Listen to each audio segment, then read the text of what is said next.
London, 1809. Spring brought with it the familiar flutter of anticipation that marked the beginning of another social season. For most young ladies, it was a time of excitement, new gowns, dance cards to be filled, and the possibility of a fortuitous match. For Miss Adeline Hartwell, it marked the beginning of her sixth season of quiet humiliation. The ballroom of Lancaster House glittered with candlelight, reflecting off crystal chandeliers and the jewels adorning London's elite. Adeline sat with practiced poise in the corner, her dove-grey gown a deliberate choice that blended into the pale wallpaper behind her. Her hands were folded neatly in her lap, her slender fingers occasionally smoothing the fabric of her modest dress, one carefully altered from last season to appear fresh enough for scrutiny. "Miss Hartwell, would you care for some refreshment?" asked Mrs. Fairchild, a kindly matron who had taken pity on Adeline over the years. "No, thank you," Adeline replied with a small smile that did not reach her hazel eyes. "I am quite comfortable." Comfort was a lie she had perfected. The daughter of Baron Hartwell, whose estate had fallen into disrepair and whose coffers had been emptied by poor investments and mounting debts, Adeline had become the embodiment of social invisibility. At 23, she was considered firmly on the shelf, a fate sealed not by a lack of beauty, for she possessed a quiet loveliness, but by her father's financial ruin and the absence of a dowry. Across the room, Adeline's younger sister Charlotte giggled with a group of debutantes, somehow managing to maintain social connections despite their family's diminished circumstances. Charlotte possessed a vivacity that Adeline had never cultivated, an ability to charm without the benefit of fortune. "She's with the Pemberton girl again," observed their mother, Lady Hartwell, who had briefly appeared at Adeline's side with a cup of punch she would not drink. "At least one of my daughters might secure a decent match."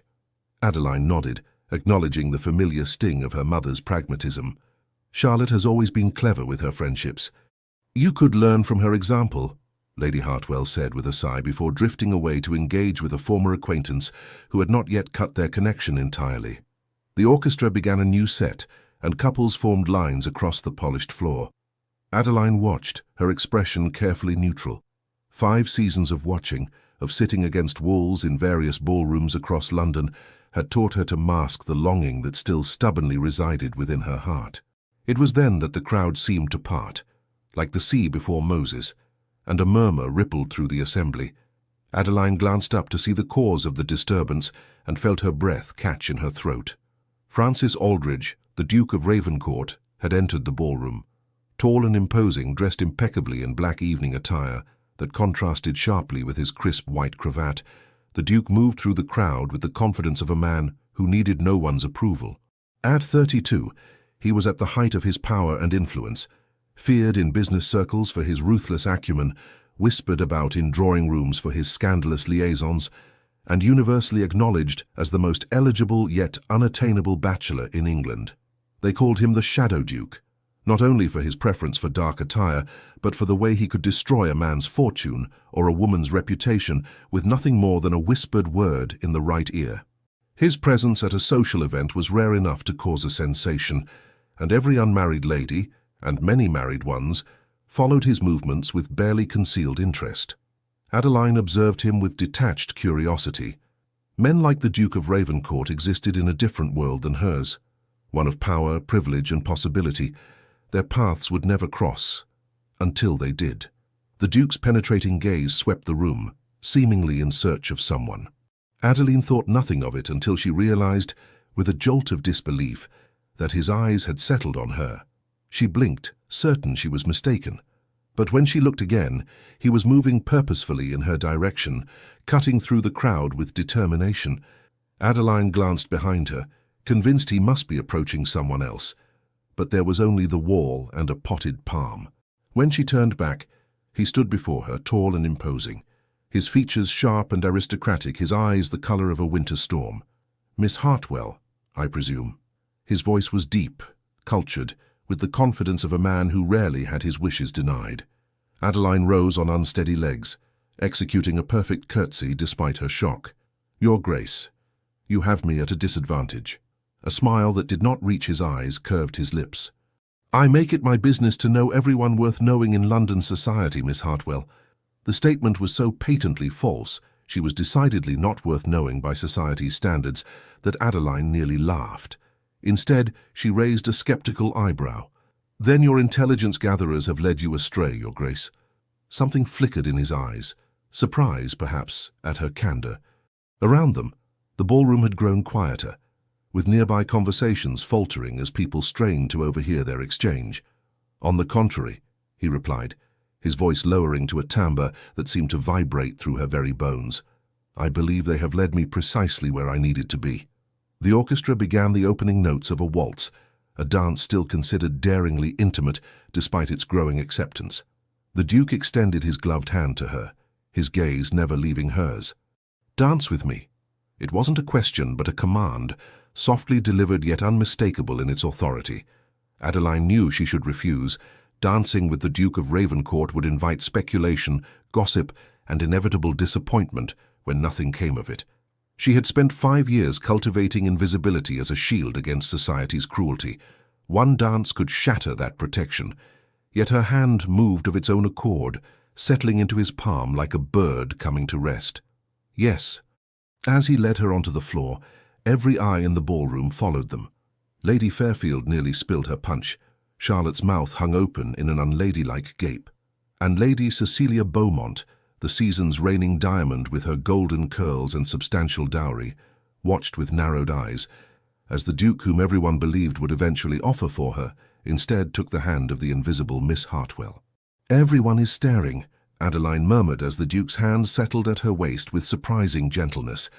"Let them," he replied simply, before sweeping her into the waltz with practiced ease. Dancing with the Duke of Ravencourt was like being caught in the eye of a storm, a moment of perfect suspended calm while chaos swirled around them. He moved with fluid grace that belied his imposing stature, guiding her through the steps as if they had danced together 100 times before.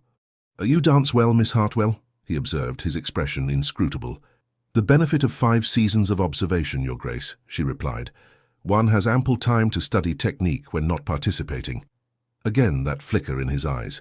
"You speak quite frankly, a habit my mother despairs of correcting." Adeline found herself relaxing slightly, the rhythm of the dance grounding her. "May I ask why you've chosen to dance with me this evening? Surely there are more advantageous partners available to you."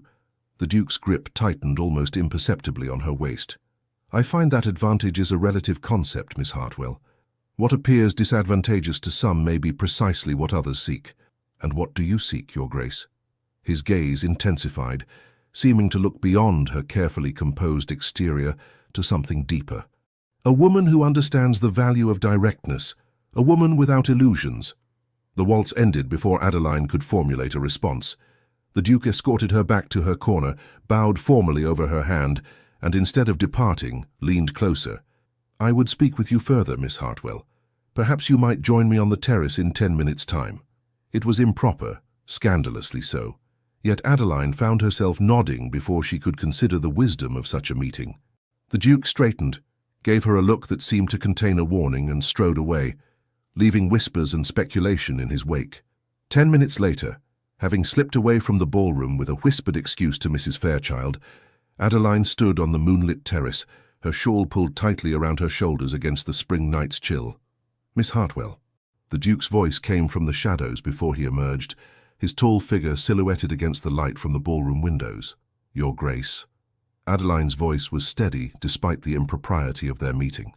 "I confess, I'm curious about what matter could be so urgent as to require a clandestine conversation." "I require a wife," he stated without preamble. Adeline blinked, certain she had misheard. "I beg your pardon?" "I require a wife," he repeated, moving closer, his features now visible in the moonlight. "And I believe you would suit my purposes admirably." "Your purposes?" Adeline echoed, her mind struggling to make sense of his words. "My brother and his wife died 6 months ago, a boating accident on Lake Geneva." His voice remained even, though something in his eyes suggested a deeper pain. "They left behind a daughter, my niece Eleanor. She is 5 years old and currently in the care of my sister-in-law's parents. I'm very sorry for your loss, Your Grace, but I fail to see. The Winstons, my late sister-in-law's parents, have petitioned for permanent guardianship of Eleanor.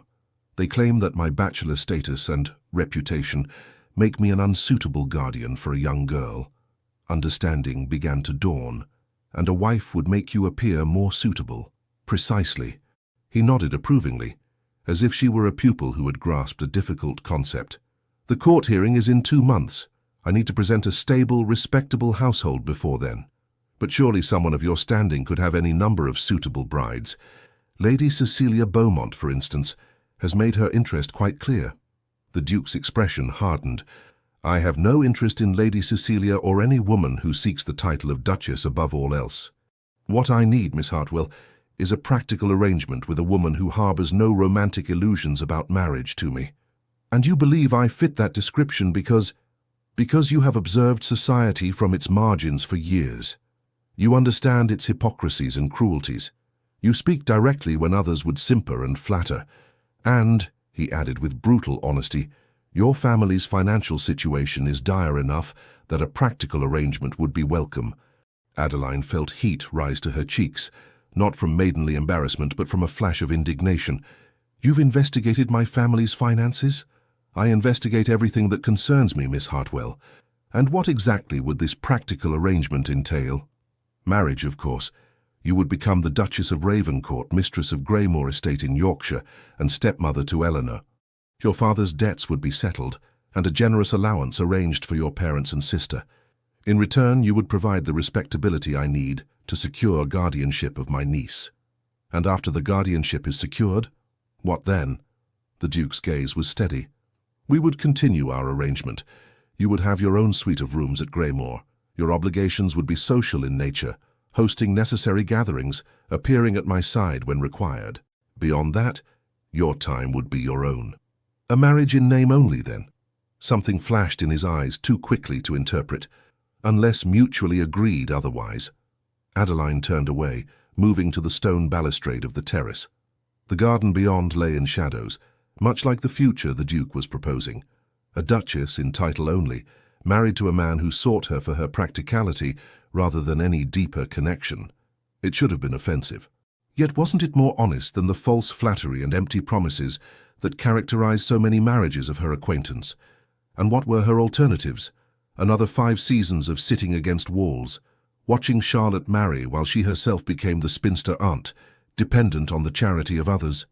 You need not answer immediately, the Duke said, breaking the silence. I will call upon you tomorrow at 2 o'clock. We can discuss the terms more thoroughly then. Adeline turned back to face him. And if I refuse? For the first time, uncertainty crossed his features. Then I shall have to seek another solution. Another practical bride, you mean? Yes. The admission was candid. Though I suspect I would be hard-pressed to find one who intrigues me as you do, Miss Hartwell. Before she could respond to this unexpected statement, the terrace doors opened, spilling light and the sound of music into their private conversation. The Duke stepped away from her with practiced ease. Consider my proposal, he said quietly. Until tomorrow, Miss Hartwell. With a formal bow, he departed, leaving Adeline alone with the night air, and a decision that would alter the course of her life forever. Greymore Estate loomed against the Yorkshire sky like something from a fevered dream. Gothic spires reaching toward the clouds, windows like watchful eyes, and stone walls darkened by centuries of Yorkshire rain. As the ducal carriage approached through an avenue of ancient oaks, Adeline felt a shiver that had nothing to do with the autumn chill. It's rather imposing, isn't it? She murmured, more to herself than to her new husband seated across from her. The Duke of Ravencourt, Francis as she was still becoming accustomed to calling him, glanced up from the correspondence he had been reading. Greymore has stood for over 4 centuries. It was built to withstand both the elements and enemies. Does your Grace have many enemies? The question slipped out before she could reconsider it. His lips quirked in what might have been amusement. Every man of consequence has enemies, Duchess. And please, when we are alone, I would prefer you use my given name. We agreed upon that. Francis, she amended, the name still foreign on her tongue, despite having been married to him for a fortnight. Their wedding had been a quiet affair at St. George's in London, with only her immediate family and a handful of his associates in attendance. The absence of society at such a significant union had caused nearly as much gossip as the hasty nature of their engagement. The carriage rattled over the stone bridge that crossed a swift-flowing river before beginning the final ascent to the house. Adeline straightened her travelling coat, suddenly conscious of her appearance. She would soon be meeting the staff of Greymore as their new mistress, a role she had never been trained for, having been raised with modest expectations in a household that had been reducing its servants yearly. "There is no need for anxiety," Francis said, observing her with those penetrating grey eyes. "Mrs. Hughes, the housekeeper, has been informed of our arrival and will have prepared everything to your comfort." "I'm not anxious," Adeline replied, lifting her chin. "Merely contemplative." A ghost of a smile crossed his face. "Of course, my mistake." The carriage came to a stop before the imposing entrance of Greymore. Footmen appeared as if by magic, opening the carriage door and lowering the steps. Francis descended first, then turned to offer his hand to Adeline. As she placed her gloved fingers in his, she was struck again by the contradictions of their situation. They were legally bound, and yet strangers. She wore his ring and bore his title, and yet knew almost nothing of the man beyond the carefully worded agreement they had signed in her father's study 2 days after his proposal. The staff was assembled in 2 neat lines in the grand entrance hall, a sea of black and white uniforms beneath the vaulted ceiling and ancestral portraits. Mrs. Hughes, a dignified woman of middle years, stepped forward with a curtsy. "Your Grace, welcome home." "And may I be the first to welcome Her Grace, the Duchess, to Greymore." "Thank you, Mrs. Hughes," Francis replied with the easy authority of one accustomed to command. "I trust all is in order." "Yes, Your Grace. The Duchess's rooms have been prepared according to your instructions, and dinner will be served at 7. Adeline smiled warmly at the housekeeper. "Thank you, Mrs. Hughes. I look forward to becoming acquainted with you and all the staff." If the housekeeper was surprised by such friendliness from a duchess, she concealed it well. "It would be my pleasure to conduct you on a tour of the house tomorrow morning, Your Grace, after you've had time to rest from your journey." "That would be most helpful." Francis placed a proprietary hand at the small of Adeline's back, a gesture that sent an unexpected warmth through her, despite the formality of their arrangement. "Mrs. Hughes will show you to your rooms now. I have some business matters to attend to in my study, but I shall join you for dinner." With that he was gone, striding away down a corridor with the confidence of a man who had never questioned his place in the world. Adeline watched him go, struck by the realization that this imposing house and this enigmatic man were now the center of her existence. Mrs. Hughes led her up a grand staircase, past portraits of stern-faced Aldridges who seemed to judge her with painted eyes. "The family wing is in the east section of the house, Your Grace. His Grace has had the Duchess's suite entirely refurbished for your arrival." "That was thoughtful of him," Adeline replied, though she wondered if it had been thoughtfulness or simply another detail in his meticulous planning. The Duchess's suite proved to be a revelation, a sitting room in soft blues and creams that opened into a bedchamber of understated elegance. Beyond that lay a dressing room and a private bathing chamber with modern plumbing, a luxury Adeline had not experienced in her father's increasingly shabby home. "His Grace selected the furnishings himself," Mrs. Hughes informed her with a note of approval. "Most unusual, but he was most specific about certain details." Adeline ran her fingers over the spines of books arranged on a small shelf, novels and poetry collections, including several of her favorites. Had Francis chosen these, or had it been the work of an efficient secretary given instructions to furnish a lady's room? "Your lady's maid, Miss Wilson, will attend you shortly," Mrs. Hughes continued. "Is there anything else you require in the meantime, Your Grace?" "No, thank you. This is all quite overwhelming." Once alone, Adeline moved to the window, which offered a view of the estate's grounds, formal gardens giving way to wilder parkland, and beyond that, the rolling moors stretching to the horizon. It was beautiful in its stark way, so different from the manicured gardens of London townhouses, or the gentle countryside of Hampshire where she had been raised. A soft knock at the door announced the arrival of Miss Wilson, a young woman with clever eyes and capable hands, who helped Adeline change from her travelling costume into a more comfortable afternoon dress. Throughout the process, Adeline attempted to establish a rapport with her new maid, finding her responsive but carefully reserved, no doubt uncertain of her new mistress's temperament. After Miss Wilson departed, promising to return to help her dress for dinner, Adeline decided to explore her new domain. The agreement she had signed had made it clear that she would have authority as mistress of Greymore, a responsibility she intended to take seriously, regardless of the unusual nature of her marriage. The family wing contained several unused bedchambers, a small morning room, and a music room with a pianoforte that appeared well-maintained, despite Francis's bachelor status. Adeline ran her fingers over the keys, producing a soft, resonant chord that seemed to hang in the air of the silent house. "You play?" She turned with a start to find Francis standing in the doorway, his tall frame filling the space. "A little," she admitted, "though not with any great skill. You must feel free to use the instrument whenever you wish." He entered the room, his footsteps silent on the thick carpet. "This was my mother's favorite room. She was an accomplished pianist." It was the first personal detail he had shared with her. "Was? She has passed then?" "When I was 16. My father followed 3 years later." "I'm sorry."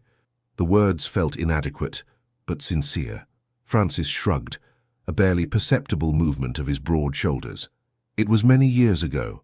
Silence fell between them, neither comfortable nor uncomfortable, simply a space unfilled.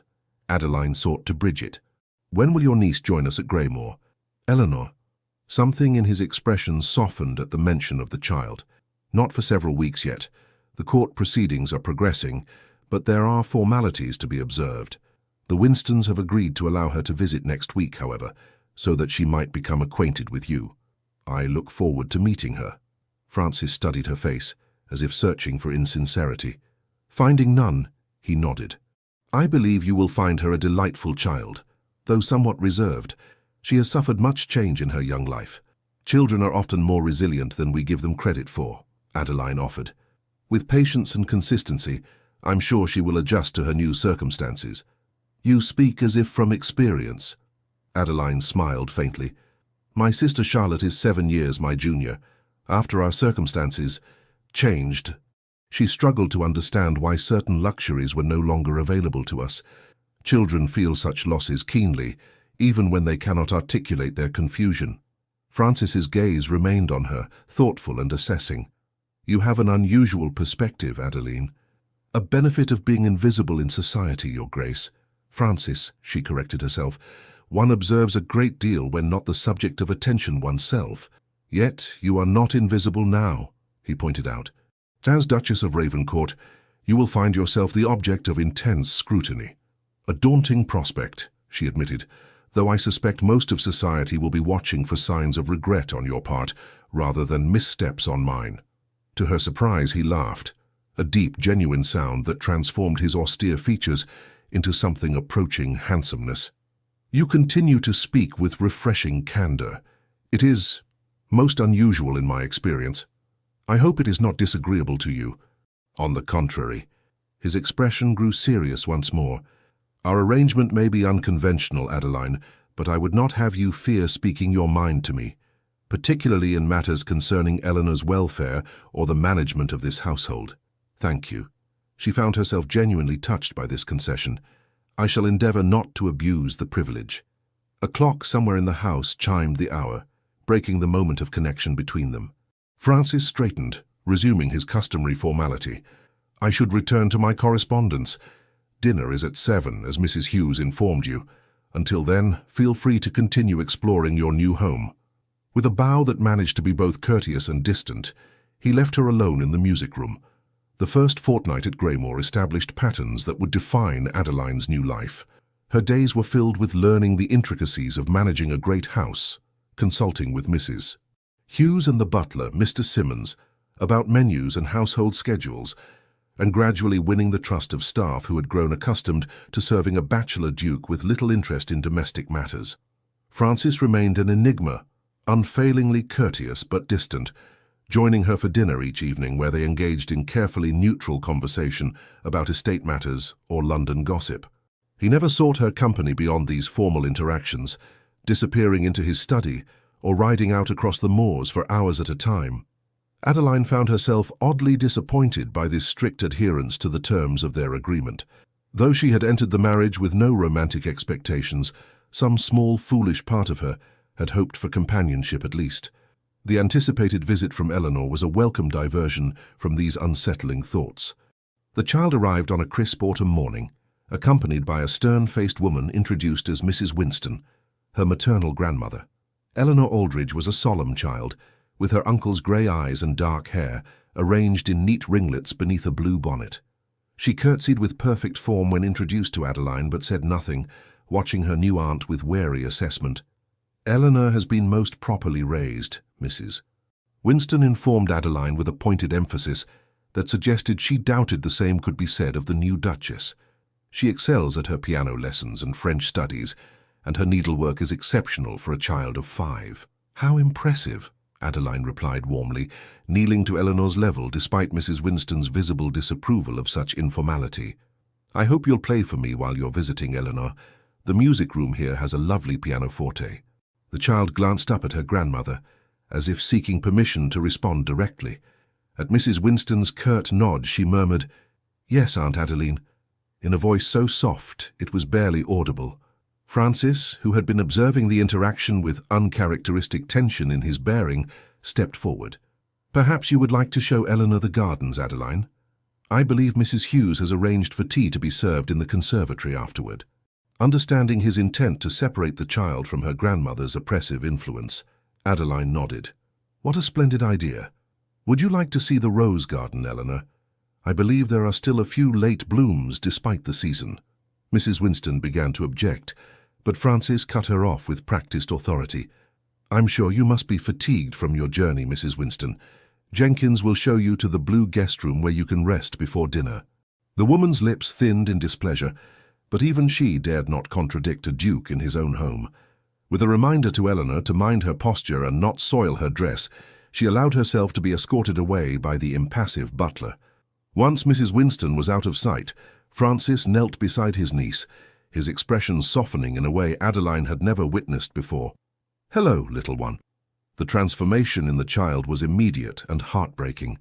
Her formal posture crumbled as she flung herself into her uncle's arms. "Uncle Francis, I've missed you terribly." He held her close, one large hand cradling the back of her head with surprising tenderness. "And I've missed you, Ellie. Have you been well?" The nickname and the obvious affection between them caught Adeline by surprise. This was a side of Francis she had not glimpsed in their brief marriage. Warm, gentle, almost vulnerable in his obvious love for his brother's child. Eleanor pulled back, her small face suddenly serious. "Grandmother says I cannot come to live with you because you are a bachelor, and bachelors cannot raise little girls properly. But now you have a duchess, so I can stay, can't I?" Francis glanced up at Adeline, a silent communication passing between them that acknowledged the truth of their arrangement. "That is my hope, yes. And speaking of my duchess, I believe it's time you became better acquainted with her. She has been looking forward to meeting you." Eleanor turned her solemn gaze to Adeline, assessing her with a child's direct curiosity. "Are you a real duchess?" Adeline smiled, charmed by the question. "I am indeed, though it's still quite new to me. Perhaps we could learn about being a duchess together." The child considered this proposal with surprising seriousness before nodding. "I would like that. Grandmother says duchesses must always be dignified, but you don't look very dignified when you kneel on the floor." A surprised laugh escaped Adeline.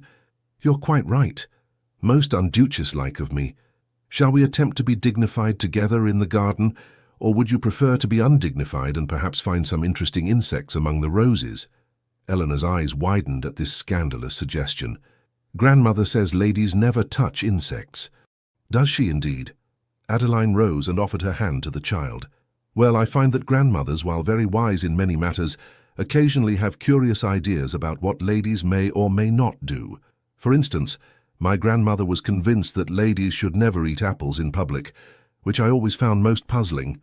A giggle escaped Eleanor, a sound so unexpected and delightful that it brought an answering smile to Francis's face. He stood, watching the pair with an expression Adeline couldn't quite interpret. "I believe I shall leave you ladies to your garden exploration," he said, his usual formality returning. "Eleanor, mind the Duchess, and remember that dinner is at 6, not 7, while you are visiting." As he turned to leave, Eleanor called after him, "Will you read to me tonight, Uncle Francis? The story about the knight and the dragon?" Something flickered across his features. Pain, perhaps, or memory. "Of course, little one, just as your father used to do." Once he had gone, Adeline led Eleanor into the garden, where the child gradually shed her formal demeanour, revealing a curious mind and a sweet disposition beneath the rigid training imposed by her grandmother. By the time they reached the conservatory for tea, Eleanor was chattering about her favourite flowers and asking Adeline if they might search for interesting stones on the moors the following day. "My papa used to collect stones," she confided as they sat among the potted palms, Eleanor's feet swinging beneath her chair. "He had a special box for the prettiest ones." "Did he?" Adeline poured milk into Eleanor's tea, noting how the child's face lit up at the mention of her father. "What happened to his collection?" Eleanor's expression clouded. "Grandmother said it was cluttering the house and had it put away. She said it wasn't proper for papa's things to be left about making everyone sad." Adeline reached across the table to gently cover the child's small hand with her own. "Sometimes adults say such things because they themselves are very sad and don't know how to manage their feelings. But it's important to remember the people we've lost, even if remembering makes us a little sad sometimes." "Uncle Francis has Papa's watch," Eleanor said, brightening slightly. "He let me hold it once and showed me the inscription inside that Grandpapa gave him." "That was kind of your uncle," Eleanor nodded solemnly. "Uncle Francis is very kind, even though Grandmother says he is dangerous and improper. I don't think he's dangerous at all, except perhaps to spiders. He removed one from my room once and wouldn't tell me if he had killed it or set it free." Adeline bit back a smile at this assessment. "I believe your grandmother and many others may not understand your uncle very well. Do you understand him?" The question was posed with a child's directness. Adeline considered her answer carefully. "Not entirely, but I hope to, given time. Papa said Uncle Francis has a heart bigger than the whole of Yorkshire, but hides it better than a fox hides its den." The insight, delivered in a child's voice but clearly the words of Francis's brother, struck Adeline deeply. She looked across the conservatory to where the man in question had appeared in the doorway, watching them with that inscrutable expression he so often wore. Had she, like society, misjudged the Duke of Ravencourt? Was there more to the man than the cold, calculating figure who had proposed their practical arrangement? The question lingered in her mind as Francis approached to join them for tea, his manner warming perceptibly as Eleanor recounted their garden adventures with animated enthusiasm. For the first time since their marriage, Adeline found herself truly curious about the man she had wed, not as the shadow duke of society's gossip, but as the uncle who read dragon stories and removed spiders from little girls' rooms. The man who, according to his brother, possessed a heart larger than Yorkshire itself. October gave way to November, bringing with it the biting wind and grey skies for which Yorkshire was notorious. Within the stone walls of Greymoor, Adeline had settled into her role as Duchess with growing confidence, earning the respect of the staff and gradually making the imposing house feel more like a home.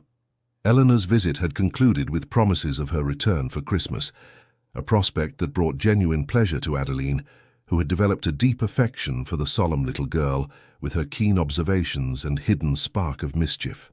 The court proceedings regarding her guardianship continued, with Francis making regular trips to London to consult with his solicitors. Each return brought cautious optimism. Their marriage had indeed strengthened his case considerably. It was after one such return, as Adeline sat in the small morning room she had claimed as her private sanctuary, that a footman arrived with a silver salver bearing a visiting card. "Lady Cecilia Beaumont, Your Grace," he announced. "She asks if you are receiving callers this afternoon." Adeline concealed her surprise behind a calm smile. "Yes, of course. Please show her ladyship to the blue drawing-room and ask Mrs. Hughes to arrange for tea." As the footman departed, Adeline moved to the mirror above the fireplace, adjusting her hair and smoothing the skirts of her russet day dress. Lady Cecilia's arrival was unexpected and, given the woman's known interest in Francis before his sudden marriage, potentially awkward. The blue drawing-room, with its elegant furnishings and views of the frost-touched gardens, provided a formal setting for their meeting. Adeline entered to find Lady Cecilia examining a porcelain figurine with critical interest. "Lady Cecilia, what an unexpected pleasure." Adeline's voice was warm despite her wariness. Cecilia turned, setting down the figurine with deliberate care. She was as beautiful as Adeline remembered, golden-haired, blue-eyed, with the kind of perfect features that seemed almost mathematically designed to appeal. Her travelling costume was the height of fashion, the deep green velvet flattering to her complexion. Duchess. Lady Cecilia curtsied with perfect form, her smile not quite reaching her eyes. How kind of you to receive me without notice. I was visiting cousins in the area and thought it only proper to pay my respects to Greymoor's new mistress. How thoughtful, Adeline replied, gesturing toward the settee. Please, make yourself comfortable. Tea will arrive shortly. They settled into the elegant furniture, the silence between them charged with unspoken tension. Cecilia's gaze wandered the room, taking in the details of Adeline's domain with barely concealed assessment. You've made changes to the drawing room, she observed. I recall the curtains being blue brocade when I last visited. The implication that she had been a guest at Greymoor before was not lost on Adeline. Yes, I found some lovely gold silk in the attics that brightens the room considerably during our darker Yorkshire days. How resourceful. The word carried a hint of condescension, although I would have thought a duke's bride might prefer to order new furnishings rather than rummaging through attics. Adeline smiled pleasantly. I find there's something satisfying in discovering hidden treasures already within one's home. The silk is of exceptional quality, far superior to what one might find in shops today. The arrival of tea provided a welcome interruption. As Adeline poured, she noted the calculating look in Cecilia's eyes. This was no casual social call. I must confess, Cecilia said, accepting her cup, all of London was quite astonished by your marriage. The Duke of Ravencourt's interest in you seemed to materialize rather abruptly.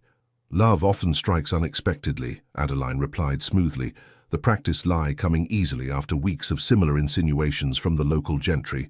Cecilia's laugh was like crystal breaking. Love, my dear Duchess, surely we need not pretend with one another. We both know what brought about this sudden union. Adeline maintained her composure. Do we? A child, Cecilia stated with quiet triumph. Or rather, the guardianship of one. His Grace required a wife to secure his claim to his niece, and you, with your family's financial difficulties, required security. A most convenient arrangement for you both. The accuracy of Cecilia's assessment was unsettling, but Adeline refused to show it. You seem remarkably well informed about the private affairs of both my family and my husband. London thrives on information, Duchess, and I make it my business to be well informed. Cecilia set down her cup with deliberate precision, particularly about matters concerning Francis. The familiar use of the Duke's name was a calculated provocation. Adeline met it with calm dignity. And why, may I ask, does my husband remain such a subject of interest to you, Lady Cecilia? Surely your attention would be better directed toward your own matrimonial prospects. My interest is simple. Cecilia leaned forward slightly, her voice lowering. Francis and I have an understanding, one that predates your hasty marriage, an understanding that remains unaltered by his temporary need for a convenient bride. A chill that had nothing to do with Yorkshire's November weather settled in Adeline's chest. I believe you overestimate the nature of any previous connection with my husband. Do I? Cecilia's smile was sharp as a blade. Has he told you about our time together in Vienna last spring? Or perhaps mentioned our correspondence over the summer? No, I thought not. Francis keeps his private affairs quite private. The possibility that Francis maintained some relationship with Cecilia was both plausible and painful, for reasons Adeline did not wish to examine. Their marriage contract had specified fidelity in public, but made no claims on private behavior once Eleanor's guardianship was secured. My husband's past associations are precisely that. Past, Adeline replied, her voice steady despite her inner turmoil. As his wife, I concern myself with our present and future. How admirably pragmatic! Cecilia's tone dripped with false admiration. Though I wonder if you'll maintain such composure when Francis resumes his customary habits. Men of his position often find that a wife serves certain social functions while other companions fulfill different needs. Before Adeline could formulate a response to this blatant insult, the drawing-room door opened to reveal Francis himself, his tall figure imposing in riding attire, his expression darkening as he took in the tableau before him. Lady Cecilia, he acknowledged, his voice cold. I was unaware we were expecting visitors. Cecilia rose, her demeanor transforming instantly to one of warm welcome. Francis, how fortuitous. I was just becoming acquainted with your bride. Indeed. His gaze shifted to Adeline, a question in his eyes that she couldn't fully interpret. "I trust my wife has been showing you every hospitality." "The Duchess has been most gracious," Cecilia replied, with a smile that held secret meaning. "We've been having such an illuminating conversation." "I'm certain you have." Francis moved to stand beside Adeline's chair, his hand coming to rest on her shoulder, in a gesture that might have appeared affectionate to an observer, but felt possessive in its pressure. "Unfortunately, I must interrupt. The Duchess and I have a prior engagement this afternoon." Cecilia's perfect features registered momentary surprise before smoothing into practiced poise. "How disappointing. I had hoped we might speak privately, Francis, about the matter we discussed in London last month.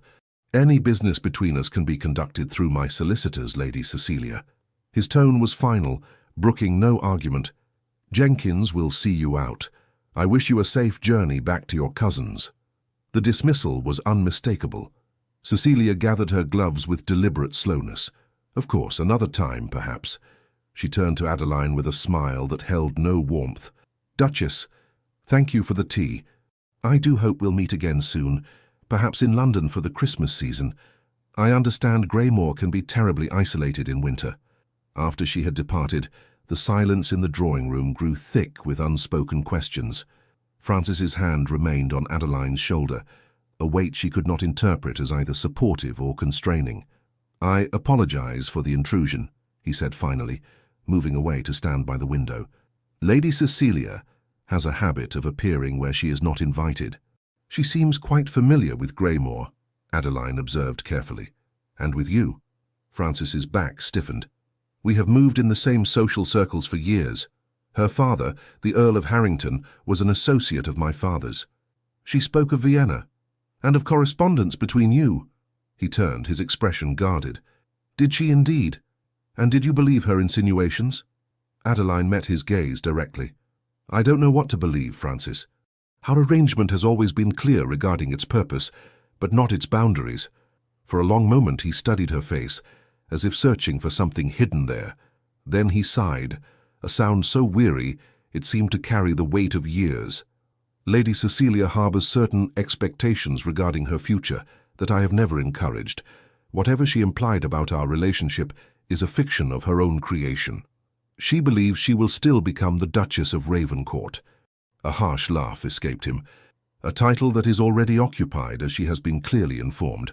"For now," Adeline said softly, "our agreement specified that once Eleanor's guardianship is secured, you would be free to—" "I am aware of the terms," he interrupted, his voice sharp.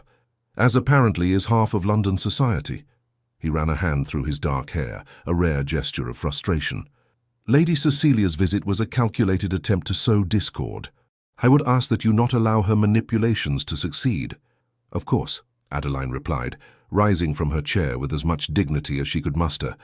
"If you'll excuse me, I have household matters to attend to."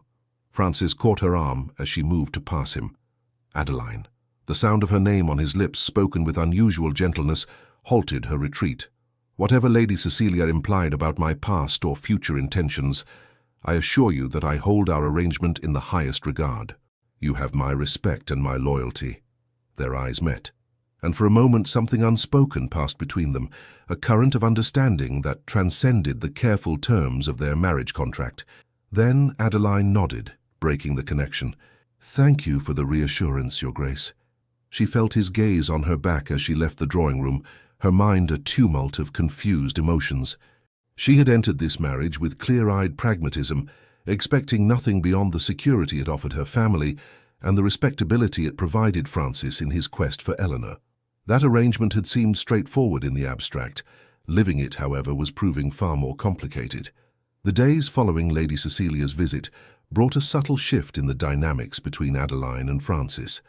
Where he had previously maintained a polite distance, he now sought her company with greater frequency, joining her for morning walks in the frost-covered gardens, requesting her presence in his study to discuss estate matters, and lingering over dinner conversations that extended far beyond their usual polite exchanges. Whether this change stemmed from genuine desire for her company or from concern about Cecilia's influence, Adeline could not determine. Either way, she found herself cautiously welcoming the opportunity to know her husband better. "I've been reviewing the household accounts," she mentioned one evening, as they sat before the fire in his study, she with her embroidery, he with a ledger open on his lap. "Mrs. Hughes has been most helpful in explaining the systems in place." Francis glanced up, his expression interested rather than dismissive as it might once have been. "Have you found them satisfactory?" "Largely, yes. Though I've noticed the village school receives a rather modest allowance. I wondered if it might be increased to allow for additional books and perhaps a second teacher.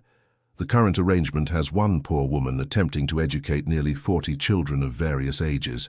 His eyebrows rose slightly. "You've visited the village school?" "Several times," she admitted. "I've been accompanying Dr. Bennett on his rounds to the tenant families. It seemed a practical way to become acquainted with the estate's people. Most duchesses would consider such duties beneath their dignity." Adeline's needle moved steadily through the linen. "I am not most duchesses, as you were well aware when you proposed our arrangement." To her surprise, a smile curved his lips, a genuine expression that softened the austere planes of his face. "Indeed I was. It is one of the qualities that recommended you to me." The compliment, unexpected and sincere, brought a flush to Adeline's cheeks. "You have no objection to the increased school allowance, then?" "None whatsoever. In fact—" He hesitated, then continued with unusual openness. "My brother had proposed a similar improvement before his death.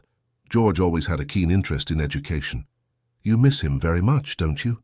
Adeline asked softly. Francis's gaze returned to the ledger, though she suspected he no longer saw the figures written there.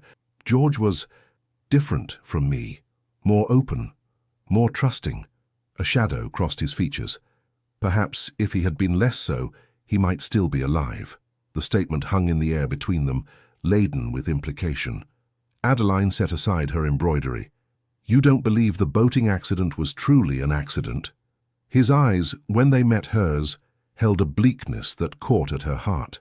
"I believe my brother was encouraged to invest in a shipping venture by men who knew the enterprise was doomed to fail. When he discovered their deception, he and Catherine traveled to confront them. The boating accident occurred the day before that planned confrontation." "Heavens," Adeline breathed. "Have you proof of this?" "Nothing that would stand in a court of law, but I have been gathering evidence." His expression hardened. "Those responsible will face justice, one way or another."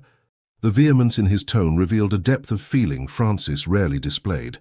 Adeline understood suddenly that the cool, controlled facade he presented to the world concealed currents of powerful emotion, grief, loyalty, and a fierce sense of justice that drove him in ways society never glimpsed.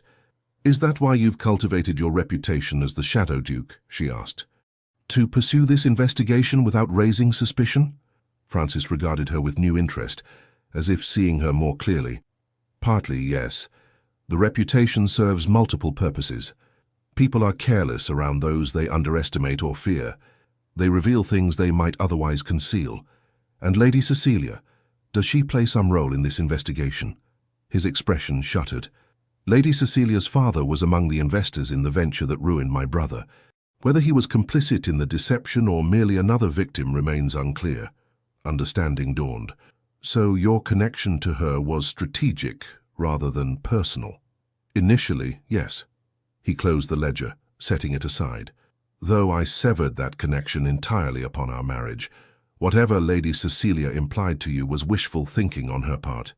Relief washed through Adeline, stronger than she had anticipated. "Thank you for explaining. I confess her visit left me unsettled."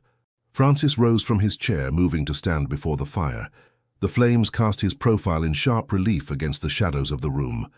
"Our arrangement has asked much of you, Adeline. You've left your family and friends to live in this isolated house with a man society considers dangerous and unpredictable. You've taken on responsibility for a child not your own, and you've done so with more grace than I had any right to expect." The honesty in his voice touched something deep within her. "The arrangement has benefited me as well, Francis. My family's security is assured, and I—" She hesitated, searching for words that would not reveal too much of her changing feelings. "I have found purpose here at Greymore that I never had in London ballrooms." He turned to face her, his expression softened by the firelight. "Nevertheless, I am in your debt, a fact I do not acknowledge lightly. "There is no debt between us," she replied, "only the terms of our agreement. Terms which I fear may have seemed cold and restrictive in retrospect." He took a step toward her chair. "Perhaps those terms might benefit from reconsideration." Adeline's heart quickened at his words and the intent in his eyes. "What sort of reconsideration did you have in mind?" Before he could answer, a sharp knock at the study door interrupted the moment. Mr. Simmons entered, his usual impassive expression troubled. "Your Grace, forgive the intrusion, but a messenger has arrived from London with urgent news. The hearing regarding Miss Eleanor has been moved forward. Your presence is required in London immediately." Francis straightened, all trace of vulnerability vanishing behind the mask of the Duke. "When?" "The day after tomorrow, Your Grace. The messenger says Lord and Lady Winston have petitioned for an immediate decision, claiming that the child's welfare is at stake. Have the carriage prepared." "I'll leave within the hour." Francis turned to Adeline. "This is the Winstons' final attempt to undermine our claim. They know their position weakens with each passing day that Eleanor is settled in our care." "What can I do?" Adeline asked, rising to her feet. Francis considered for a moment, his mind clearly working through multiple contingencies. "Come with me to London. Your presence will strengthen our case, and Eleanor will be comforted having both of us there." "Of course. I'll have Miss Wilson pack immediately." As they prepared for the journey, Adeline reflected on how seamlessly they had shifted from their intimate conversation to a unified front against this external threat. Whatever was developing between them, this cautious warming, this tentative trust would have to wait. Eleanor's future came first, as it should. The journey to London was long and arduous, made more difficult by heavy rains that turned the roads to mud and slowed their progress considerably. By the time they reached the Duke's London residence in Grosvenor Square, both were exhausted and anxious about the hearing scheduled for the following morning. Eleanor was already there, having been brought from the Winstons' home by a court-appointed chaperone. The child flew into Francis's arms the moment he entered the drawing room, her small face alight with joy, despite the uncertainty surrounding her future. "Uncle Francis, Aunt Adeline, I knew you would come." Francis lifted her high, his severe expression melting into genuine warmth. "Of course we came, little one. Nothing could have kept us away." Eleanor's gaze moved anxiously between them. "Grandmother says the judge might make me stay with them forever. She says you're not suitable guardians because—" She hesitated, clearly repeating words she didn't fully understand. "Because your marriage is a sham, and you don't truly care for each other." Adeline exchanged a quick glance with Francis, seeing her own alarm reflected in his eyes. The Winstons were playing a dangerous game, involving a child in adult manipulations. Kneeling beside Eleanor, Adeline took the little girl's hand in hers. "Eleanor, sometimes adults say unkind things when they're afraid of losing someone they love. Your grandmother loves you very much and is frightened of changes, but you mustn't worry about what she says about us." "But is it true?" Eleanor's grey eyes, so like her uncle's, searched Adeline's face. "Grandmother says you only married Uncle Francis because he paid your family's debts." Francis crouched beside them, his large hand gentle on Eleanor's shoulder. "Eleanor, listen to me. What exists between adults is often complicated and not easily explained to children. But I can promise you this. Your Aunt Adeline and I have the deepest respect for one another, and we both love you dearly. Our home at Greymore is waiting for you, and we very much want you to live there with us." The child's expression remained troubled. "But do you love each other?" "Mama and Papa loved each other. They were always laughing and holding hands, even when they thought I wasn't looking." Adeline felt Francis tense beside her, clearly struggling for an answer that would reassure Eleanor without being an outright lie. Before he could respond, Adeline reached for his hand, twining her fingers with his in a gesture that felt both foreign and strangely right. "Love comes in many forms, Eleanor," she said softly, "and it often grows over time, like a garden that becomes more beautiful with each passing season. Your uncle and I may not have had the same beginning as your parents, but that doesn't mean our story is any less true." Francis's fingers tightened around hers, a silent acknowledgement of her careful words. To Eleanor he added, "Your Aunt Adeline is very wise, little one. Now why don't you show her the new doll the court chaperone brought you, while I speak with Mr. Hargrove about tomorrow's hearing?" Once Eleanor had been settled for the night, with promises from both of them to be there when she woke, Francis and Adeline met with the solicitor in the Duke's study. Mr. Hargrove, a sharp-eyed man with greying whiskers, laid out the situation with blunt clarity. "The Winstons are claiming that your marriage is a contrivance designed solely to influence the court," he explained. "They've presented affidavits from several London acquaintances testifying to your Grace's bachelor habits and sudden unexpected interest in Miss Hartwell." "That's preposterous," Francis growled, pacing before the fire. "My personal history is irrelevant to my ability to provide a stable home for Eleanor. On the contrary, Your Grace, it is highly relevant in the eyes of the court.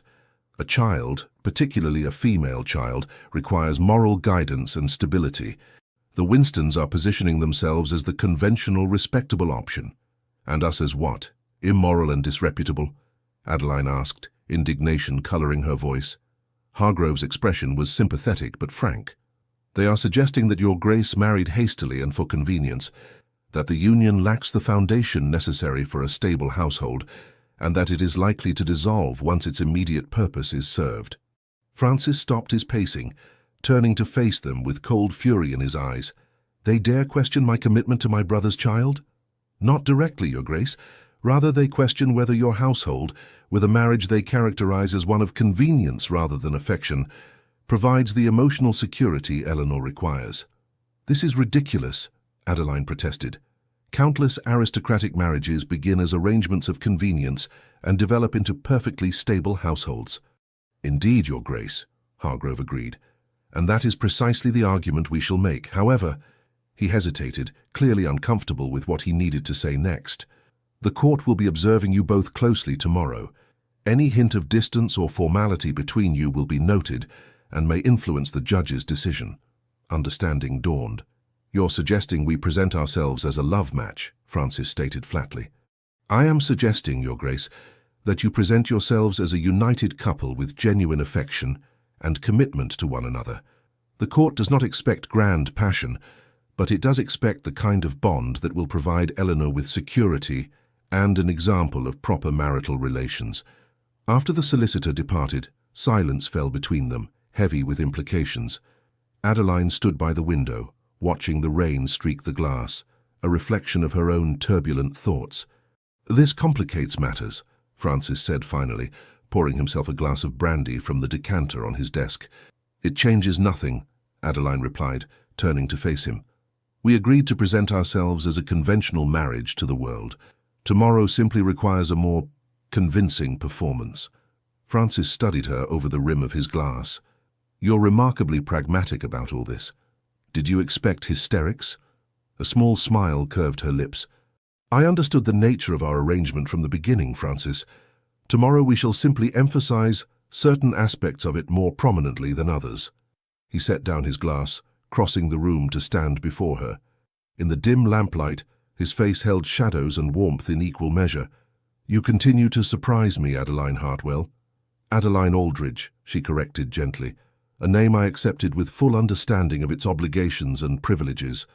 His hand rose, hesitating momentarily before brushing a loose strand of hair back from her face, a gesture of intimacy they had never before shared.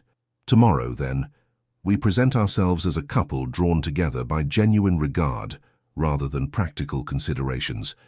It needn't be entirely pretense," she found herself saying, her voice softer than intended. "I have developed a genuine regard for you, Francis. Whatever brought us together initially, these months at Greymore have shown me a man of principle and depth that society never sees." Surprise flickered in his eyes, followed by something warmer. "And I have discovered that the quiet wallflower of London ballrooms possesses more courage and character than most who command the spotlight." His hand lingered near her face, his voice lowering. "Perhaps Hargrove is right. Perhaps what began as convenience has become something more substantial." The moment hung between them, charged with possibility.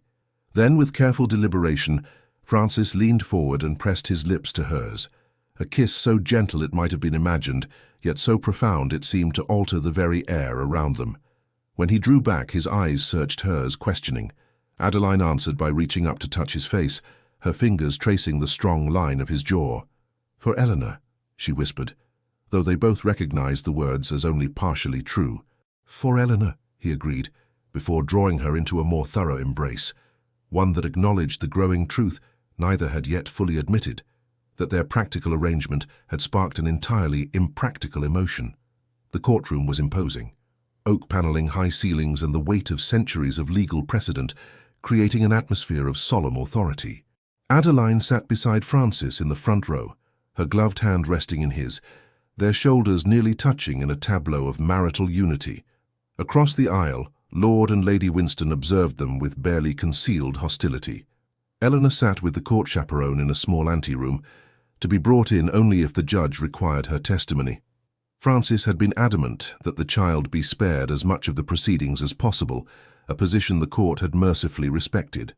Judge Blackwood, a stern-faced man whose reputation for fairness was matched only by his intolerance for deception, reviewed the documents before him with methodical care. The silence in the courtroom stretched taut as a bowstring as they awaited his attention.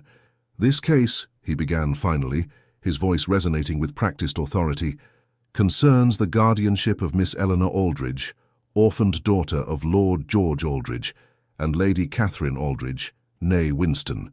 Both maternal and paternal relations petition for custody, each claiming to offer the most suitable home for the child." He peered over his spectacles at both parties. "I have reviewed the affidavits and petitions submitted by both sides. Lord and Lady Winston claim primary consideration based on their biological relationship to the child's mother and their established household. His Grace, the Duke of Ravencourt, and Her Grace the Duchess claim consideration based on the Duke's position as the child's paternal uncle and his brother's appointed guardian in the event of his death." The proceedings continued with presentations from both sides' solicitors. Mr. Hargrove presented their case with eloquence, emphasizing Francis's legal right as named guardian, his financial resources, and the stable home he and Adeline had established at Greymoor. The Winstons' solicitor countered with insinuations about Francis's character and the hasty nature of his marriage, stopping just short of openly calling it a sham. As the arguments continued, Francis's hand tightened around Adeline's, his knuckles white with tension.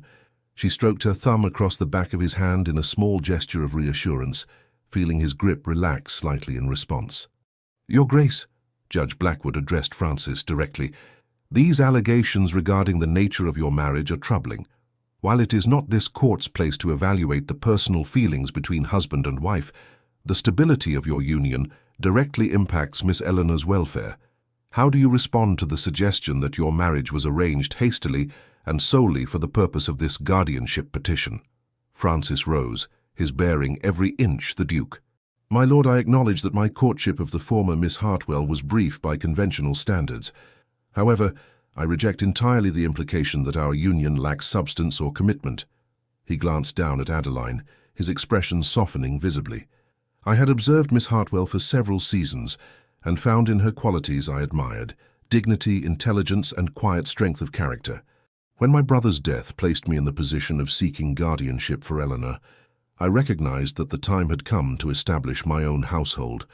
I chose a wife not merely for appearance's sake, but as a genuine life partner with whom I could provide Eleanor the stable, loving home she deserves." The judge's expression remained skeptical. "Yet you had shown no previous inclination toward marriage, despite being of an age where most men of your station have long since established families." "I had not found the right woman," Francis replied simply. "In Adeline, I recognized someone who would complement my strengths and compensate for my weaknesses, someone who could bring warmth to Greymoor and guidance to Eleanor that I alone could not provide. And you, Your Grace." The judge turned his attention to Adeline. "What drew you to accept the Duke's proposal after 5 seasons without forming an attachment?" Adeline rose beside Francis, her hand still clasped in his.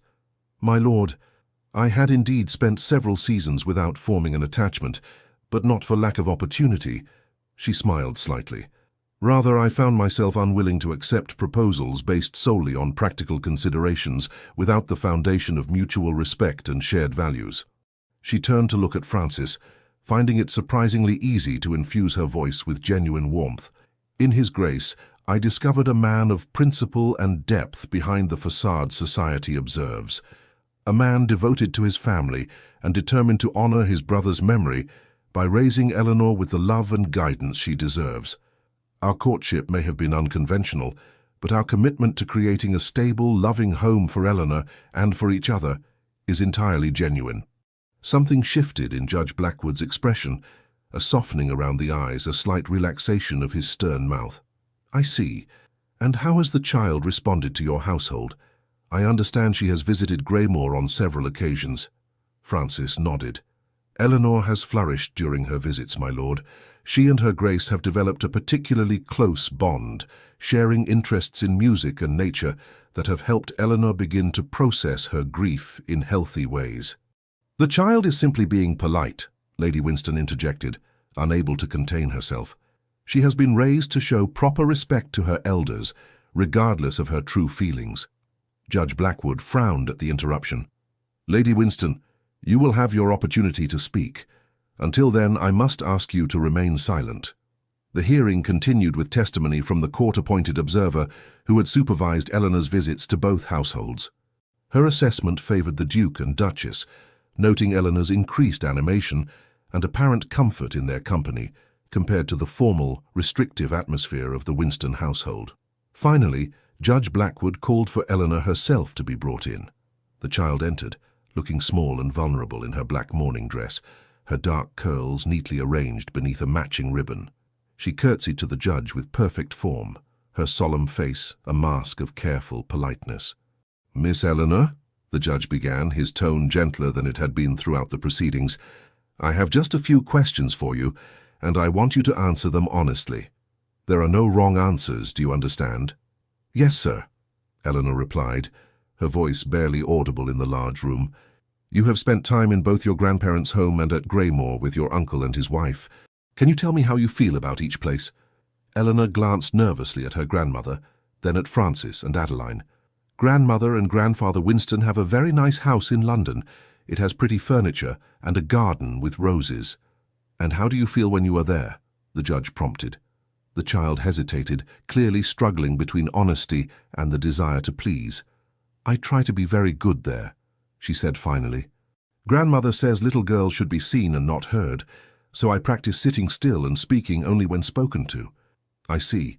And at Greymore?" Eleanor's face transformed, a genuine smile replacing her careful composure. "Greymore is wonderful. Uncle Francis lets me ride my pony, and Aunt Adeline reads stories with me in all the different voices. We collect interesting stones on the moors, and I'm learning to play the pianoforte in the music room.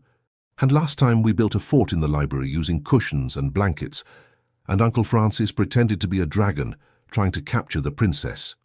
A ripple of surprised laughter ran through the courtroom at this image of the austere Duke of Ravencourt engaged in imaginative play. Adeline felt Francis stiffen beside her, but when she glanced at him, his expression held only tender affection as he regarded his niece. "That sounds enjoyable indeed," Judge Blackwood said, a hint of a smile touching his lips. "One final question, Miss Eleanor. If you could choose where to live, where would that be?" Eleanor's smile faded, her small face growing serious once more. "I would live at Greymore with Uncle Francis and Aunt Adeline," she said without hesitation. "But I would visit grandmother and grandfather sometimes too, if they wouldn't be too angry with me for choosing." Lady Winston made a small sound of distress, quickly stifled behind her handkerchief. Lord Winston placed a restraining hand on his wife's arm, his expression grim but resigned. Judge Blackwood nodded, thanking Eleanor and instructing the chaperone to return her to the anteroom. Once the child had departed, he surveyed the courtroom thoughtfully. "Having reviewed all evidence and testimony, I am prepared to render my decision." He straightened in his chair, his voice resuming its formal cadence. "It is the finding of this court that primary guardianship of Miss Eleanor Aldridge shall be granted to His Grace, Francis Aldridge, Duke of Ravencourt, and Her Grace, Adeline Aldridge, Duchess of Ravencourt, in accordance with the expressed wishes of the late Lord George Aldridge." A wave of relief washed through Adeline, so powerful she might have swayed had Francis not steadied her with a strong arm around her waist.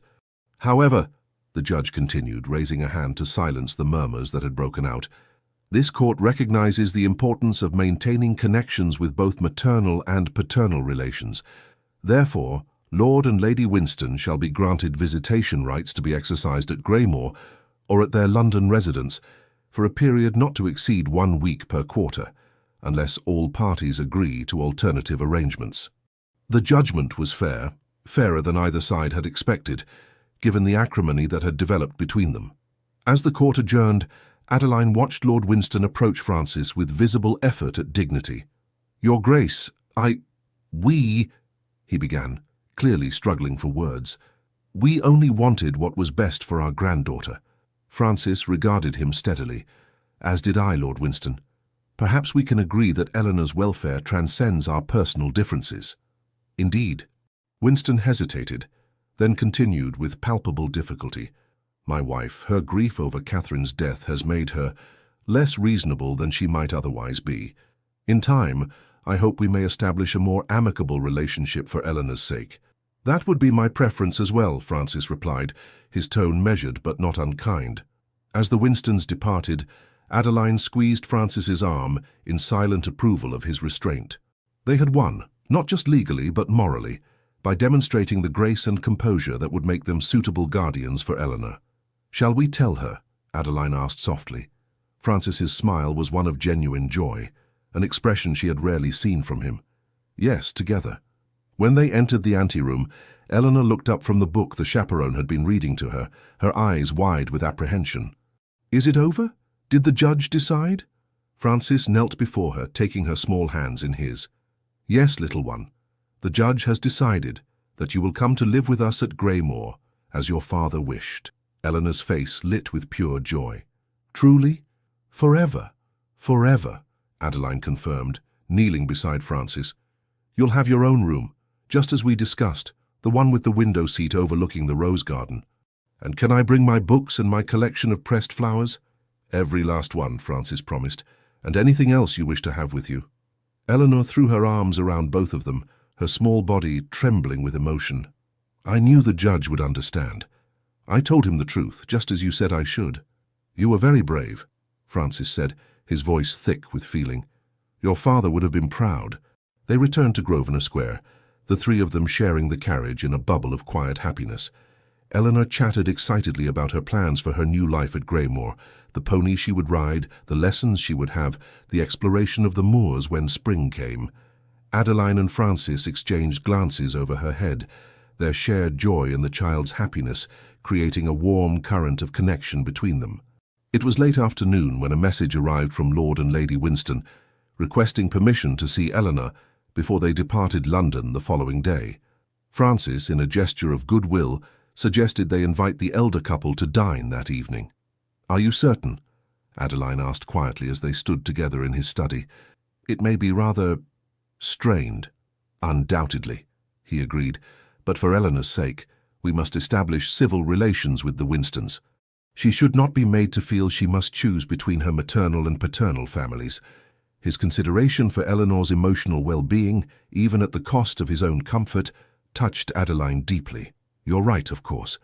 I'll speak with Mrs. Daniels about dinner arrangements." The dinner was indeed strained, with Lady Winston maintaining a rigid formality that barely concealed her disappointment at the court's decision. Lord Winston, however, made visible efforts at conciliation, engaging Francis in conversation about estate management and inquiring politely about Adeline's impressions of Yorkshire. Eleanor, dressed in her best frock and on her most exemplary behaviour, watched the adults with obvious relief as the meal progressed without open hostility. When Adeline suggested that she might show her grandparents the drawing she had made that afternoon, the child eagerly retrieved it from the morning room. "It's Greymore," she explained proudly, presenting the childish but recognizable sketch. "See? That's Uncle Francis and Aunt Adeline, and that's me, and that's my pony, Starlight." Lady Winston's frozen expression thawed slightly as she examined the drawing. "You've included quite a lot of detail, Eleanor. Your art lessons have clearly been beneficial. Aunt Adeline has been teaching me." "She draws very well," Eleanor replied, beaming at Adeline. "She's going to help me make a book of all the flowers we find on the moors when spring comes. Perhaps," Adeline suggested gently, "you could make a similar book of London flowers during your visits with your grandparents. The parks have many varieties that don't grow in Yorkshire." The suggestion, acknowledging that Eleanor would maintain a relationship with the Winstons while establishing her primary home at Greymore, served as a tacit peace offering. Lady Winston met Adeline's gaze for a long moment, before inclining her head in a slight nod of acceptance. "That would be most educational," she said stiffly, but without the bitter edge that had characterized her earlier comments. "Your grandfather and I maintain a small greenhouse that you might find interesting as well." It was a beginning, fragile and tentative, but a beginning nonetheless. By the time the Winstons departed, arrangements had been made for Eleanor to visit them for a week after Easter, a compromise that seemed to satisfy all parties. "You handled that admirably," Francis commented as they stood together in the entrance hall after seeing the Winstons to their carriage. "Lady Winston is not an easy woman to placate. She is a grandmother who feared losing her last connection to her daughter," Adeline replied. "I can understand her fear, even if I don't condone her methods." Francis studied her face in the lamplight. "You continue to surprise me with your compassion, Adeline." "Is compassion so surprising a quality in a duchess?" she asked lightly. "In my experience, yes." His expression grew more serious. "In my world, people typically act from self-interest rather than empathy. You are an anomaly." Before she could respond to this assessment, Eleanor appeared at the top of the stairs in her nightgown, her nurse hovering anxiously behind her. "I'm sorry, Your Grace," the woman apologized. "Miss Eleanor insisted on saying good night again before retiring." "It's quite all right, Mrs. Pierce," Adeline assured her. "We'll bring her up in a moment." Eleanor descended the stairs carefully, her bare feet peeking beneath her white nightgown. "I wanted to make sure it wasn't a dream," she confessed, looking up at them with solemn eyes, "that I'm really coming to live with you." Francis lifted her into his arms with easy strength. "It's not a dream, little one. It's very real. And you won't change your minds." A shadow of anxiety crossed her small face. "Even if I'm not always perfectly behaved?" "Especially then," Adeline said, smoothing a dark curl from the child's forehead. "Families don't stop loving each other because of imperfections. In fact, sometimes it's our very imperfections that make us most lovable." Eleanor considered this wisdom with furrowed brow. "Like how Uncle Francis scowls when he's thinking hard, but it doesn't mean he's angry, or how you hum without knowing it when you're reading something interesting." Adeline laughed, surprised by the child's observations. Precisely like that. Francis carried Eleanor back to her room with Adeline following. Together they tucked her into bed, listened to her prayers, and promised once more that they would all travel to Greymore together in 2 days' time. As they closed the nursery door behind them, Francis's hand brushed against Adeline's, then deliberately captured her fingers in a gentle clasp. They walked in silence to the landing, the contact between them speaking more eloquently than words. "She notices more than we realize," Adeline observed quietly. "Your scowls, my humming. Children often see what adults overlook." Francis's thumb traced a small pattern against her palm. "Eleanor has always been particularly observant. George used to say she had old eyes in a young face. You miss him very much." It wasn't a question, but Francis answered it anyway. "Every day. George was the better of us in many ways, more open, more trusting." His expression darkened. "I've spent the month since his death focused on securing justice for him and security for Eleanor. I've had little time to simply grieve." The admission, delivered in a voice stripped of its usual control, revealed the depth of feeling Francis typically concealed behind his austere facade. Impulsively, Adeline reached up to touch his face, her fingers gentle against his cheek. "Perhaps now you can," she suggested softly. "Now that Eleanor's future is secure." His hand came up to cover hers, pressing her palm more firmly against his skin. "Perhaps I can. With your help." The moment stretched between them, intimate and weighted with possibility. Then Francis cleared his throat, letting her hand fall, but keeping her fingers entwined with his. "It's been a long day. Shall I escort you to your room?" The Duke's London residence, unlike Greymore, had been arranged with a conventional aristocratic marriage in mind. Their bedchambers adjoined through a connecting door that had remained firmly closed during their previous stays. As they reached Adeline's door, an awkward silence fell between them. "Well," she said finally, "good night then." Francis hesitated, conflict visible in his expression. "Adeline, today in the courtroom, the things we said about our marriage were necessary for Eleanor's sake," she finished for him, uncertainty making her voice more brisk than intended. "I understand completely. "No," he interrupted, his voice low and intense. "That's not what I meant to say at all." His hand came up to cradle her face, his touch gentle despite the tension in his body. "What I said in that courtroom was not merely for show. These past months with you have been transformative." Adeline's breath caught in her throat. "Francis, please, let me finish." His thumb traced the curve of her cheekbone. "When I proposed our arrangement, I saw you as a solution to a problem, a practical choice for a specific purpose. I did not expect to discover a woman of such depth and character behind the quiet exterior you present to the world.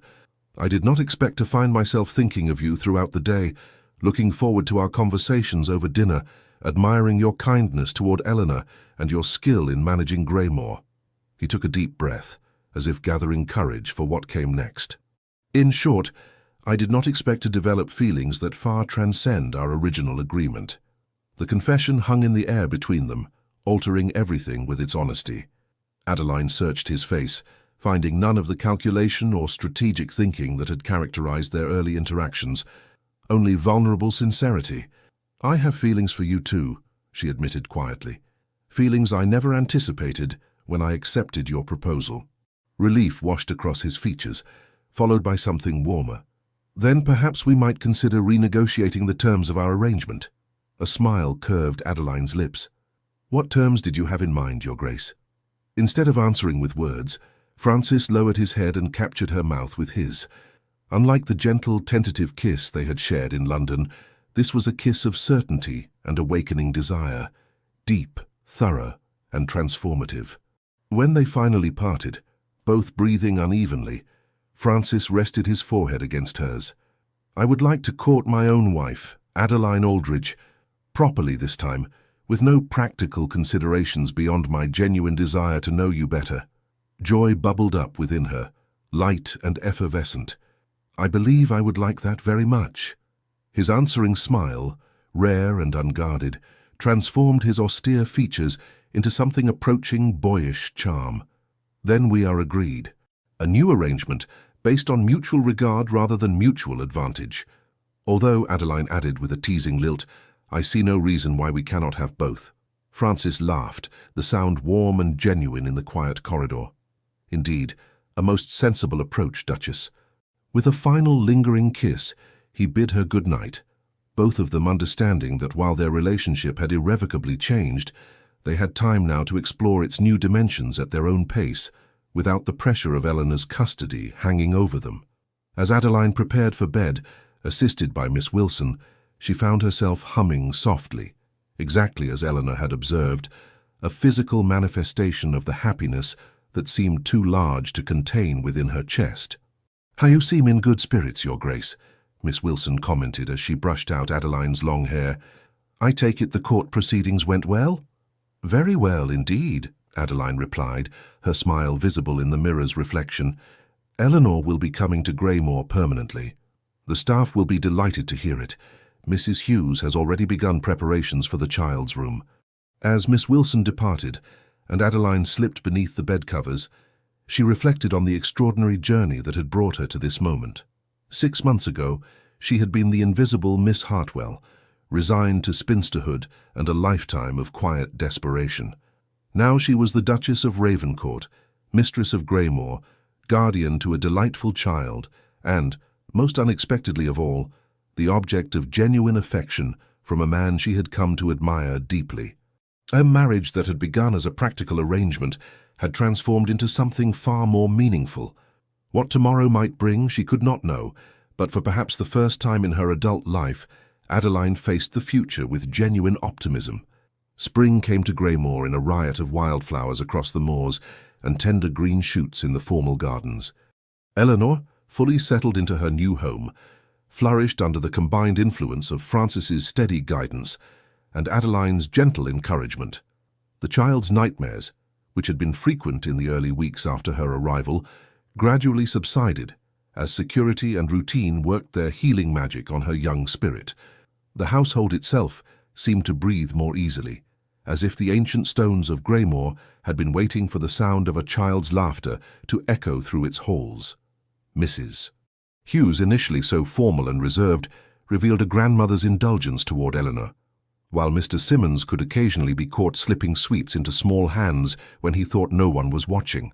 As for Francis and Adeline, their relationship blossomed in the warming days of spring. True to his word, Francis courted his wife with the attention and consideration he had not shown during their hasty engagement. They rode together across the estate, her on a gentle mare he had selected specifically for her, him on his powerful black stallion. They spent evenings in the music room, where Adeline's modest piano skills improved under his surprisingly patient tutelage. They read aloud to one another from favorite books, discovering shared tastes in literature and poetry. Most significantly, they talked, truly talked, about their pasts, their hopes, their fears. Francis gradually revealed the complex man behind the Shadow Duke's forbidding reputation, a man shaped by the early loss of his mother, a distant father's impossible expectations, and a fierce loyalty to the brother who had been his one true ally in a world of social calculation and betrayal. In turn, Adeline shared the quiet humiliations of her family's declining fortunes, the painful awareness of being overlooked in a society that valued wealth and connections above character, and her determination to maintain dignity despite circumstances beyond her control. Their physical relationship progressed at a pace that honored both propriety and their growing feelings. The connecting door between their chambers, once firmly closed, now stood ajar more often than not. Kisses that began as gentle expressions of affection grew deeper, more passionate, exploring the new territory of mutual desire with careful consideration. Francis, Adeline discovered, was as thorough and attentive in this aspect of their relationship as he was in all others, learning what pleased her with the same focused intensity he brought to his business affairs, but with a tenderness that belied his public reputation for coldness. The culmination of their courtship came on a perfect May evening as they walked together through the rose garden, now in full and fragrant bloom. Eleanor had been tucked into bed hours before. The household had retired for the night, and they found themselves blissfully alone beneath a canopy of stars. "Do you remember the night we met?" Francis asked, as they paused beside a particularly lovely white rose, its petals luminous in the moonlight. "At the Lancaster House ball?" "Of course." Adeline smiled at the memory. "I thought you must be approaching someone behind me. I couldn't imagine why the Duke of Ravencourt would seek out the invisible Miss Hartwell." "You were never invisible to me." He took her hands in his expression serious in the silvery light. "Even then, watching you from across crowded ballrooms, I noticed your quiet dignity, the intelligence in your eyes, the way you observed everything without judgment or malice. You never approached me in all those seasons," she reminded him, "not until you needed a wife for a very specific purpose.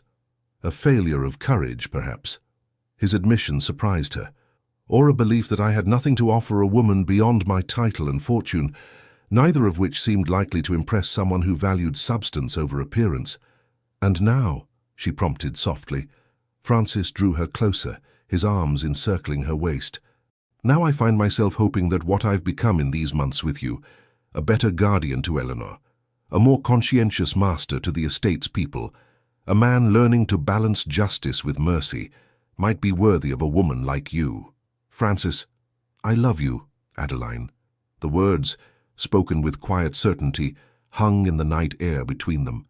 "Not for your practicality or your usefulness, though I value both.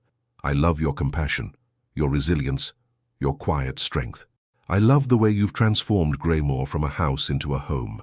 I love that you've helped me become the man my brother always believed I could be." Tears pricked at Adeline's eyes, not of sorrow, but of overwhelming joy.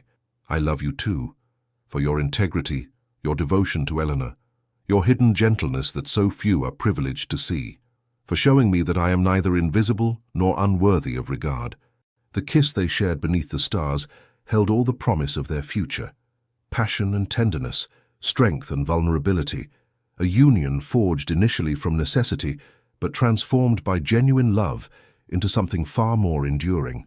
Later, as moonlight filtered through the curtains of the Duchess's bedchamber, Francis held Adeline close against his heart, their bodies entwined in the intimate aftermath of shared passion. "I have something for you," he murmured, reaching toward the nightstand. "I've been waiting for the right moment." He pressed a small velvet box into her hand. Adeline opened it to find a ring of exquisite design, an oval sapphire surrounded by diamonds set in platinum. "It was my mother's," Francis explained, his voice soft with memory. "My father gave it to her when I was born, their first child. She always said it represented their transformation from a marriage of convenience into a union of genuine love." "It's beautiful," Adeline whispered, deeply moved by both the gesture and its symbolism. "I thought perhaps a renewal of our vows this summer, not the hasty ceremony we had in London, but a true celebration here at Greymoor, with Eleanor as our attendant and the estate's people as our witnesses." The suggestion touched her deeply. "A new beginning, a continuation," he corrected gently, "of what began as strategy, but has become the greatest blessing of my life." As Francis slipped the ring onto her finger beside his signet ring that she already wore, Adeline reflected on the extraordinary journey that had brought them to this moment, from the invisible wallflower to the beloved Duchess, from the feared Shadow Duke to the devoted husband and guardian, from a marriage of convenience to a union of hearts. "I sat alone at every ball for 5 years," she mused, looking up into his beloved face. "Until the most feared Duke in England whispered, 'Dance with me.' And what a dance it has been," Francis replied, drawing her close once more. "One I hope never ends." In the soft darkness of their room at Greymoor, with the promise of tomorrow bright before them, the Duke and Duchess of Ravencourt continued their dance, no longer strangers bound by a contract, but partners united by genuine, enduring love. The end. Dear listener, the stories that touch our hearts are rarely mere fantasies. They are reflections of life's deepest truths. Adeline and Francis's journey reminds us that it's never too late to find love and purpose, even when we believe our time has passed. Like Adeline, perhaps you felt that life has moved on without you, that you've remained invisible while others danced. Know that your story is still being written. The value you carry doesn't diminish with age or missed opportunities. In fact, the wisdom and strength you've cultivated through years of quiet dignity may be precisely what makes you extraordinary. In our modern world, where youth and instant connection are often prized above all else, remember that the most meaningful relationships can begin unexpectedly and blossom slowly.